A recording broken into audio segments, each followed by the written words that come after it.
Penerapan sistem ganjil genap di tengah pandemi menuai pro dan kontra. Kita akan tanyakan kepada Wadir Lantas Polda Metro Jaya, ada AKBP Hari Purnomo dan pengamat transportasi Azaz Tigor Nenggolan. Selamat siang Pak Hari dan juga Bang Tigor. Selamat siang Lofi. Baik, mungkin saya akan ke Pak Hari terlebih dahulu. Pak Hari, ini bagaimana sih mekanisme sistem ganjil genap yang memang berlaku kembali setelah memang selama masa pandemi ini ditiadakan Pak Hari?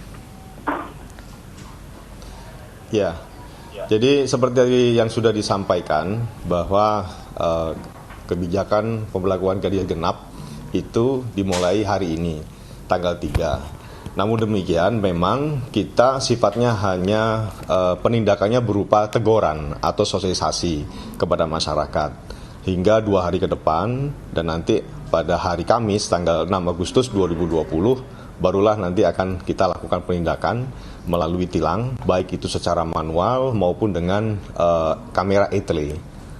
Baik, Pak Hari, kalau memang untuk hari ini bagaimana? Apakah memang di lapangan masih ditemukan banyak pelanggar untuk sistem ganjil genap ini? Ya, betul sekali. Berdasarkan dari pengamatan dan pemantauan kita di lapangan pagi tadi sekitar pukul 6.00 hingga pukul 10.00 masih banyak ditemukan adanya masyarakat yang melanggar ketentuan ganjil genap. Di beberapa ruas jalan, kurang lebih 25 ruas jalan kita lakukan pemantauan karena berbagai macam alasan, karena ketidaktahuan dan lain sebagainya. Namun demikian tetap kemudian kita berikan informasi sosialisasi terkait dengan pemberlakuan ganjil genap ini. Baik, artinya masih sebatas himbauan kepada masyarakat dengan adanya sistem ganjil genap ini. Nah, untuk ruas jalan yang memang terkena imbasnya untuk sistem ganjil genap, apakah dibantu dengan moda transportasi, penambahan transportasi umum begitu Pak Hari? Ya, betul sekali. Jadi seperti yang sering disampaikan oleh Bapak Dirlantas Polda Metro Jaya maupun dari Kepala Dinas Perhubungan Bapak Safrin, bahwa kebijakan lalu lintas ini adalah multi stakeholder. Artinya ketika ada kebijakan ganjil genap, maka kebijakan-kebijakan lain pun juga ikut melengkapi. Salah satunya terkait dengan masalah transportasi. Oleh karena itu ketika ganjil genap itu kita terapkan, tentunya untuk moda transportasi umum pun juga sudah siap untuk mengantisipasinya itu. Baik, oke. Kita akan tanyakan langsung kepada Bang Tigor. Bang Tigor, ini Pemprov DKI Jakarta memberlakukan kembali sistem ganjil genap di tengah pandemi COVID-19. Apakah kebijakan ini tepat, Bang Tigor? Ya, saya pikir ini kebijakannya tidak tepat ya, dan tidak nyambung. Tidak ada hubungannya antara menangani atau menghentikan penyebaran COVID-19 dengan kebijakan ganjil genap. Tidak ada hubungannya, ya. Itu satu. Kedua, ini juga aneh gitu ya. Ini kan sistem ganjil genap ini kan dibuat untuk menangani kemacetan dan tingginya penggunaan kendaraan bermotor pribadi pada masa normal sebelum pandemi. Tapi kok ini digunakan pada masa pandemi, ini juga aneh kan gitu. Dua hal itu yang membuat aneh. Jadi menurut saya ini nggak tepat digunakan sistem ganjil genap pada masa pandemi. Ya, sebaiknya menurut saya yang perlu dilakukan adalah tidak gunakan ganjil genap, karena ini kan tidak ada keseimbangan antara supply dan demand, sehingga terjadi kemacetan pada masa pandemi ini. Seperti dikatakan Kadisub DKI Jakarta, kemacetan pada masa pandemi sekarang ini padahal masa transisi, tapi sudah melebihi masa normal, gitu loh. Nah, ada masalah apa di sini? Masalahnya apa? Karena Pemprov DKI Jakarta tidak menjalankan PSBB masa transisi dengan baik. Nggak ada penegakan, pelanggaran banyak sekali di perkantoran, di perusahaan-perusahaan. Yang harusnya pada masa transisi ini bekerja 50%, ini bekerjanya dilanggar, sudah ada yang 100% gitu loh.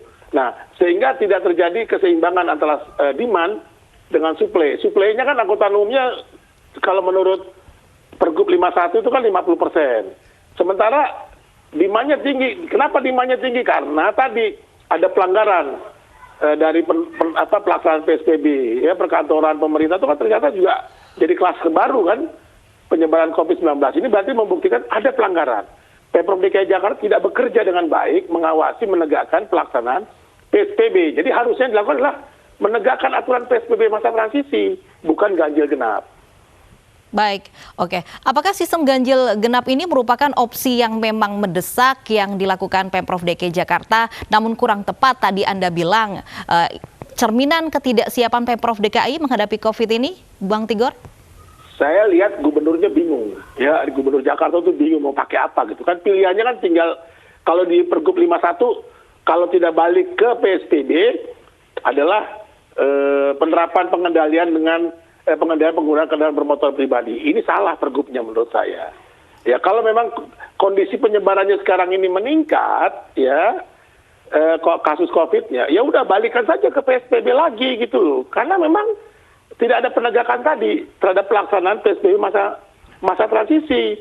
Kan terbukti kan dalam pelaksanaannya 2 minggu ini kan angka kasus positifnya kan meningkat, tidak melandai.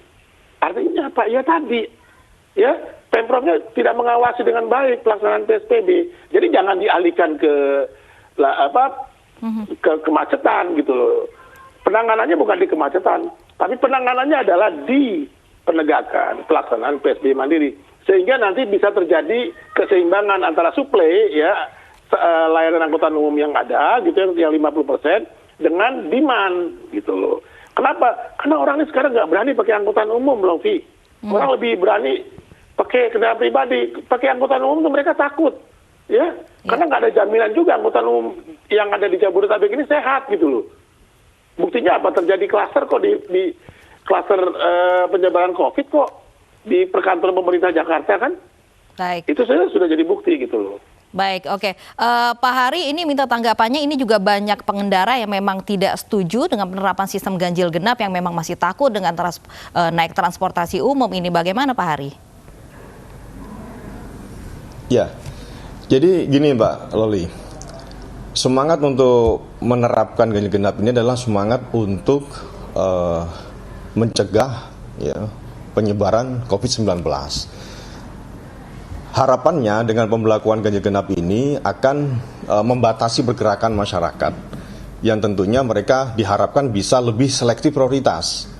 Kira-kira mereka keluar dari rumah menggunakan kendaraan itu ya kegiatan-kegiatan yang penting-penting saja. Ketika mereka tidak penting, maka diharapkan dia bekerja di rumah. Ini pun selaras dengan kebijakan dari kantor-kantor pemerintahan maupun swasta yang mereka harus menerapkan shifting 50%. Nah, oleh karena itu diharapkan pemberlakuan ganjil genap ini itu memberikan batasan kepada masyarakat untuk lebih selektif prioritas ketika mereka melakukan aktivitas di luar rumah. Demikian, Mbak. Pak Hari, selain memang tadi ada penambahan armada bus Transjakarta, apakah memang petugas di lapangan juga menjaga protokol kesehatan? Tadi kita lihat ada penumpang di beberapa stasiun di wilayah Jabodetabek misalnya. Ya, betul sekali. Kita TNI Polri dari awal telah melaksanakan kegiatan itu. Kita membantu membantu mendisiplinkan masyarakat agar mereka patuh terhadap protokol kesehatan di ruang-ruang publik, di jalan raya, moda transportasi, dan tempat-tempat lain sebagainya. Baik, oke. Terakhir dari Bang Tigor, ini apa evaluasi ke depannya jika memang kebijakan sistem ganjil genap ini memang dirasa tidak tepat mengatasi persebaran virus corona, Bang Tigor? Ya, pertama tadi saya mau sampaikan, kalau memang mau membatasi pergerakan masyarakat, itu bukan dengan ganjil genap. Tadi saya katakan, ganjil genap itu untuk mengendalikan penggunaan kendaraan bermotor pribadi. Kalau mau mengendalikan pergerakan masyarakat, jalankan PSBB masa transisi itu dengan baik, dengan benar, dengan konsisten. Ya, jadi betul. Kalau yang sudah diatur shifting 50%, kantor-kantor pemerintah maupun perusahaan swasta itu harus betul-betul dijalankan. Nah, Pemprov DKI Jakarta, kepolisian, TNI mainnya di sana harusnya. Ya, awasi betul, tindak betul, kasih sanksi berat kepada para pengelola perkantoran pemerintah maupun swasta yang melanggar shifting 50% sebagai kebijakan dari PSBB masa transisi, bukan ganjil genap. Ya, saya melihat justru pemerintahnya yang lemah, tidak menjalankan tugas dengan baik. Sehingga pergerakan masyarakat itu masih tinggi. Kenapa dipaksa kok bekerja? Kalau nggak bekerja mereka di PHK. Ini soal kan perusahaan-perusahaan sekarang ini banyak. dengan atas nama pandemi mereka PHK pekerjanya. Kalau pekerjanya nggak kerja sesuai permintaan perusahaan, pecat. Nah, seperti ini harusnya pemerintah bersikap, mengawasi ini, menegakkan, supaya tadi pergerakan masyarakat itu sesuai kebutuhan. Tidak gampang sekali. Coba aja lihat resto-resto segala macam. Itu kan sudah 100%. Nah, di mana pengawasan penegakannya? Jadi, setuju saya untuk mengurangi atau mencegah penyebaran COVID-19, kita membatasi pergerakan masyarakat. Ya, bukan melakukan ganjil genap atau mengendalikan penggunaan kendaraan bermotor pribadi. Bagaimana cara membatasi pergerakan masyarakat? Jalankan, tegakkan, tindak pelanggar-pelanggar PSBB masa transisi itu. Kalau memang dia melebihi dari aturan 50% tadi atau shifting sesuai diatur oleh Pergub 51 tahun 2020.